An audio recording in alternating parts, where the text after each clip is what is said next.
Hello guys and welcome to Solve Sphere. आज हम दोबारा लाए हैं क्वेश्चन टॉपिकल ज्योग्राफी 2059 पेपर 2 का। लेकिन इस दफ़ा हमारा टॉपिक है ट्रांसपोर्ट। हम एक ट्रांसपोर्ट का क्वेश्चन करते हैं ताकि आपके जो कॉन्सेप्ट्स हैं ट्रांसपोर्ट के रिगार्डिंग वो मज़ीद क्लियर हो जाए। Let's start. Name the two cities labelled A and be on figure. अब ये एक बहुत ही ईजी क्वेश्चन है क्योंकि हमें पता है जो बॉर्डर की साइड पे होता है in along the Indian border on the north towards the east of Punjab, it's always Lahore. तो मैं ए आसानी से लिख सकता हूँ लाहौर। और सिटी बी जो है वो इस्लामाबाद है क्योंकि वो जस्ट बिफोर नॉर्दर्न एरियाज़ है और यहाँ पे हमारा इस्लामाबाद है। आप इस्लामाबाद भी लिख सकते हैं, रावलपिंडी भी लिख सकते हैं, both answers are acceptable. Name the road on figure 4.1। तो ये हमें उस रूट का बताना है जो कंट्री से बाहर जा रहा है, यानी कि ये वाला रूट। ये वाला रोड हम सबको पता है, इट्स कराकरम हाईवे।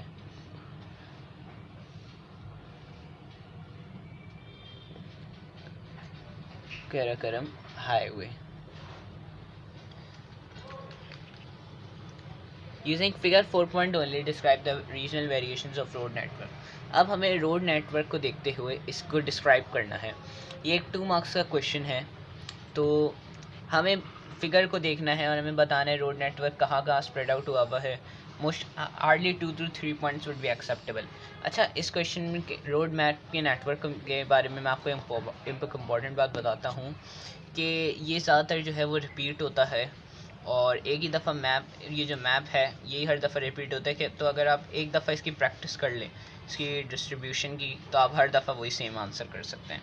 तो मैं यहाँ 2 to 3 पॉइंट्स लिख लेता हूँ। एक पॉइंट में लिख सकता हूँ, जैसे कि आप मैप में देख सकते हैं कि बहुत ज़्यादा जो है वो डेंस ईस्ट की तरफ है, तो मैं लिख सकता हूँ it is most dense in east. उसके अलावा मैं देख सकता हूँ कि एक इंटरनेशनल जा रहा है, तो मैं उसको भी मेंशन कर सकता हूँ। A route also goes internationally to China. अब मैं यहाँ देखूँ तो ज़्यादातर जो है मैं कह सकता हूँ, देखें ये एक मेजर सिटी है। हाईवेज़ पे अब हम फोकस करते हैं। ये देखिए जो डार्क ब्लैक लाइंस हैं वो हाईवेज़ हैं। मैं चेक कर सकता हूँ throughout main cities, Peshawar, Quetta, Karachi. तो मैं लिख सकता हूँ highways are connected to all the major cities. Connected to all major cities. अब हम मूव ऑन करते हैं नेक्स्ट पार्ट की तरफ।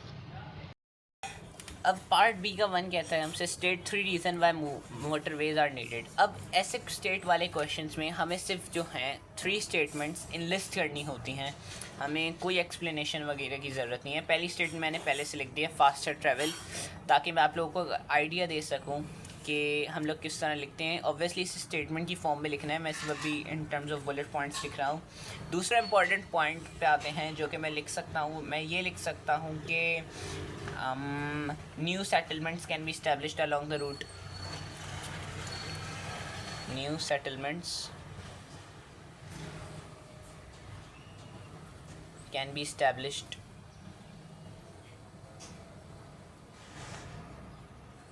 along it. इसके अलावा मैं एक जो बहुत इम्पोर्टेंट पॉइंट है वो मैं ये लिख सकता हूँ कि it reduces accidents. It reduces accidents. कैसे रिड्यूस होंगे एक्सीडेंट्स? मेरे जो सिटी के रोड्स हैं उनमें कंजेशंस कम होंगी क्योंकि ज़्यादातर जो हैवी ट्रैफिक है वो मोटरवेज पे शिफ्ट हो जाएगा, हाईवेज मोटरवेज पे शिफ्ट हो जाएगा। तो मैं लिख सकता हूँ it reduces accidents. Now let's move on to its part 2, describe the benefits of rail transport. अब डिस्क्राइब वाले क्वेश्चन में हमें 4 स्टेटमेंट्स राइट डाउन करनी होती हैं, तो मैं 4 स्टेटमेंट्स लिख लेता हूँ। It allows faster travel.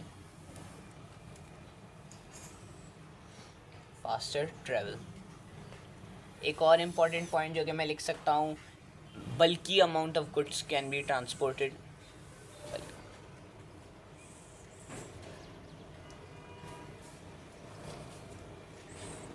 Goods can be transported.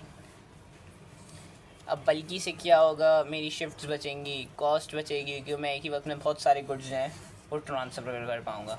तीसरा आ जाएगा there are few chances of accidents, few chances of accidents. और चौथा सिंपल पॉइंट मैं ये लिख सकता हूँ कि it is more sustainable than air transport and road transport. क्योंकि रेल ट्रांसपोर्ट जो है वो अब ज़्यादातर डीजल पे शिफ्ट हो गया है, तो उसकी वजह से जो है एयर पॉल्यूशन कम होती है। या फिर इलेक्ट्रीफाइड ट्रेन आ गई जैसे शालीमार एक्सप्रेस, बहुत सारी, तो अब it is more sustainable.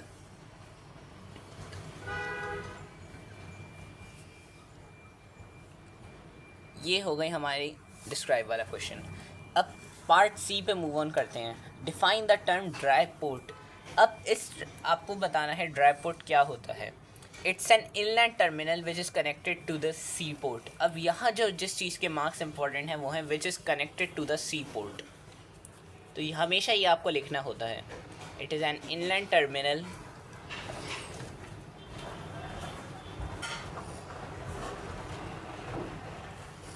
connected to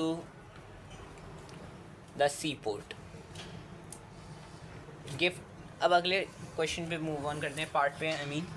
name 2 examples of dry ports. अब ड्राई पोर्ट्स ज़्यादातर जो होते हैं वो सिटीज़ के नाम पे होते हैं, आप कोई भी लिख सकते हैं, फैसलाबाद, लाहौर। आप सिर्फ एक सिटी का नाम यहाँ नहीं लिख सकते, और वो है कराची, क्योंकि कराची का एक सी पोर्ट है। तो आप यहाँ लिख दें, मैं लिख रहा हूँ फैसलाबाद ड्राई पोर्ट और लाहौर ड्राई पोर्ट। आप चाहें तो इस्लामाबाद ड्राई पोर्ट लिख सकते हैं, गिलगिट, कोयटा, कोई भी लिख सकते हैं। अब हम मूव ऑन करते हैं नेक्स्ट पार्ट पे। पार्ट 3 है explain 2 advantages of using a dry port, you should develop your answer. अब वो यहाँ खुद लिख रहा है कि हमें डेवलपमेंट भी करनी है। जैसे कि हम प्रीवियसली पढ़ चुके हैं, एक्सप्लेन के क्वेश्चन में हमें एक स्टेटमेंट लिखनी होती है और उसको वेल इलेबरेट करना होता है। अब ड्राई पोर्ट के मैं पहले सोचता हूँ फ़ायदे क्या होंगे। अब जो है यहाँ पे जो है ड्राई पोर्ट पे सारा पेपर वर्क होता है, डॉक्यूमेंटेशन होती है, उसकी वजह से सी पोर्ट पे जो है कंजेशन कम होती है, उसकी वजह से जो है गुड्स जो हैं वो जल्दी से जल्दी ट्रांसपोर्ट हो सकते हैं। एक पॉइंट तो मेरा ये हो गया।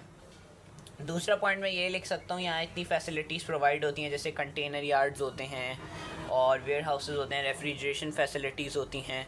उसकी वजह से जो है मेरा इन्वेस्टर अट्रैक्ट होता है, वो इंडस्ट्रियल स्टेट्स ही इस्टेब्लिश करते हैं और इससे इकनॉमिक ग्रोथ होती है। तो मैं यहाँ 2 पॉइंट्स स्टेट कर देता हूँ, आप उन्हें एलैबोरेट कर लीजिएगा। तो मेरे 2 पॉइंट्स हो जाएंगे, इट रिड्यूसेस कंजेशन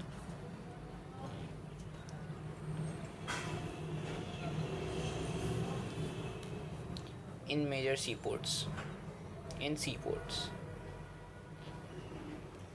और दूसरा एक इम्पॉर्टेंट पॉइंट जो मैं लिख सकता हूँ वो ये है, it provides many facilities thus in attracting the investors।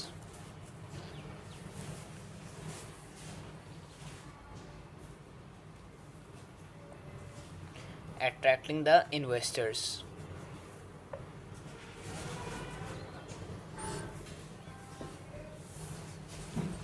अब हम मूव ऑन करते हैं इसके पार्ट डी पे, जो कि है एक 6 मार्क क्वेश्चन। अब व्यूज़ वाला क्वेश्चन हम ऑलरेडी डिस्कस कर चुके हैं कि इसमें हमें दोनों स्टेटमेंट्स को ना सिर्फ एक्सप्लेन करना होता है, बल्कि हमें उनका एक काउंटर भी देना होता है, डिसएडवांटेज देना होता है।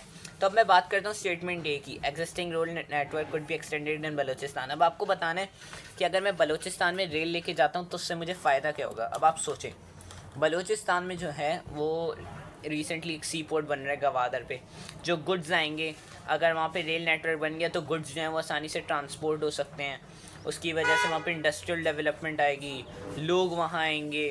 उसके अलावा रेल नेटवर्क जो सेटलमेंट कैसे होगी, लेबर जो है वो सिंध पंजाब से वहाँ माइग्रेट करेगा, क्योंकि यहाँ ओवर पॉपुलेशन है, जिसकी वजह से वहाँ ह्यूमन सेटलमेंट भी बनेगी और इंडस्ट्रियल डेवलपमेंट भी होगी।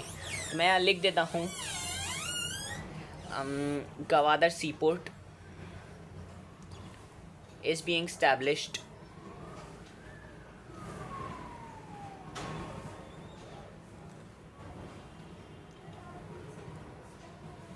So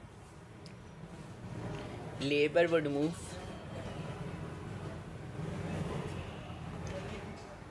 from rest of Pakistan to here to here. अब मैं एग्जांपल दे देता हूँ लाहौर की, या लाहौर नहीं, एक कोई ऐसी सिटी ले लेता हूँ जैसे फैसलाबाद, फॉर एग्जांपल फैसलाबाद। आप मुल्तान लिख सकते हैं, पेशावर लिख सकते हैं, कोई भी सिटी लिख सकते हैं।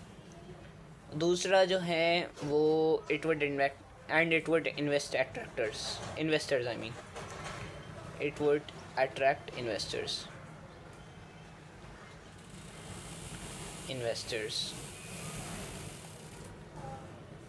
अब इसके डिसएडवांटेज में मैं क्या लिख सकता हूँ कि भाई बलूचिस्तान में जो है वो रज्ड लैंडस्केप है। आपको बेसिकली अंडरस्टैंड है कि रेल नेटवर्क को अगर आप बलूचिस्तान में बताएं तो उसके डिसएडवांटेजेस क्या होंगे कि भाई देखो वहाँ पे जो है अपना रच लैंडस्केप है, माउंटेन्स हैं, लैंडस्लाइड्स आती रहती हैं, उसकी वजह से मेरा रेल नेटवर्क बार बार डैमेज होता रहेगा, तो इतना रिलायबल नहीं है। मैं लिख सकता हूँ लैंडस्केप्स एंड रच topography make it difficult.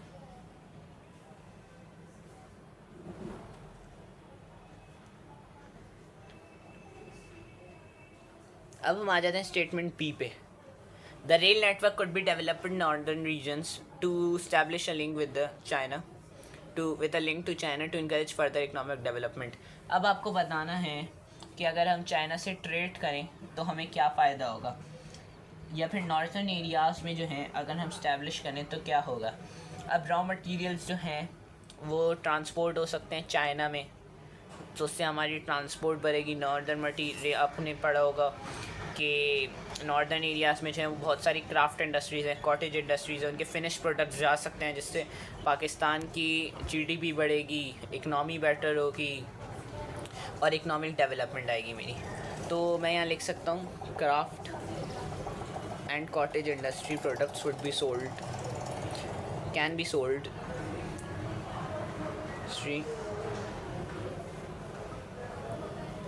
Products sold in China, ये लिख लेता हूँ। रिमेंबर कि आपको इन स्टेटमेंट्स को एलैबोरेट करना है और ऐसे लिखना नहीं है। वेल डेवलप्ड आंसर पे ही आपको मार्क्स मिलेंगे। अब इसका एक नुकसान क्या होगा, अब मुझे एक डिसएडवांटेज इंक्लूड करना है कि जो है कि नॉर्थर्न एरियाज़ में क्लाइमेटिक चेंजेस आते हैं, वहाँ पे एवलांचेस होते हैं, उसके अलावा वहाँ हैवी रेनफॉल होती है जिसकी वजह से ट्रेन जो हैं वो डिलेज़ हो सकते हैं। उसके अलावा जो है हम एक और इम्पॉर्टेंट पॉइंट जो मैं लिख सकता हूँ, बहुत बेसिक पॉइंट है कि पाकिस्तान के पास पैसे नहीं है, lack of funds, lack of trained workers. तो मैं यहाँ वो पॉइंट्स लिख लेता हूँ, unavailability of funds and trade workers and trained workers.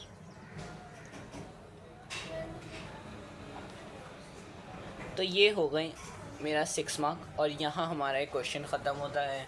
I hope कि आपको क्वेश्चन समझ में आ गया होगा और फर्दर वीडियोस के लिए हमारे चैनल को सब्सक्राइब कीजिए। मैं आगे और चैप्टर्स के टॉपिकल क्वेश्चंस करता रहूँगा और हमारी वीडियोस को देखते रहिए। Thank you very much, bye.